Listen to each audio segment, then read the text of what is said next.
Hi everyone, this is Dr. Alizadeh speaking from Teoxane Academy. We have prepared a video about infraorbital area with my colleague Dr. Sabrina Shahdesai. So the under eye ages with grooves, hollows, and volume excess.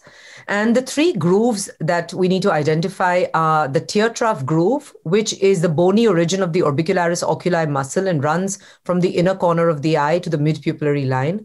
The palpebral malar groove, which is where the orbicularis retaining ligament is attaching the palpebral portion of the orbicularis oculi muscle to the infraorbital rim. And this runs from the mid-pupillary line to the lateral canthus. And the mid-cheek groove, which is an extension down the mid-face as the deep fat pads and superficial fat pads separate of the face. So really the deep fat pads of the face are the key structural support of the mid-face, and these are the medial and lateral SOOF and the medial and lateral heads of the deep medial cheek fat pad. And we need to appreciate this surface topographical change that is occurring in the lower lid as with age, it extends into the mid-face, and therefore mid-facial support is extremely important in treating the tear trough and the under eye area indirectly. In terms of danger zones, the facial artery as it ascends up the face and becomes the angular artery is a danger zone as it lies superficially in the tear trough area, lies above the orbicularis oculi muscle. And we also need to be aware that the detour branch of the facial artery can follow the facial vein and lie in the mid-cheek groove in approximately 20% of the population. So in terms of assessment, it's really important to assess the positive and negative vectors by assessing the face laterally and in 3/4. We need to be able to identify if there's any lymphatic stasis by a pressure test. We also need to do the snap test to check for eyelid laxity and skin laxity. And we need to do a push test to estimate gel volume.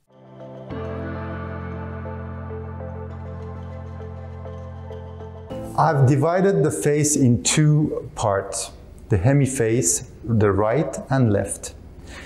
If you look well, the right side looks more hollow.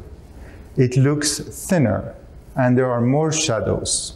The full 5 layers of her face, the skin, the two compartments, the bone, have all aged. I would definitely start by treating the right side to improve the right side as much as I can, and then treat the left side to try to obtain some symmetry. You can see that on the right side, the arrows are thicker. It shows that we need to do a more, let's say, pronounced treatment in this area to help decrease the shadow.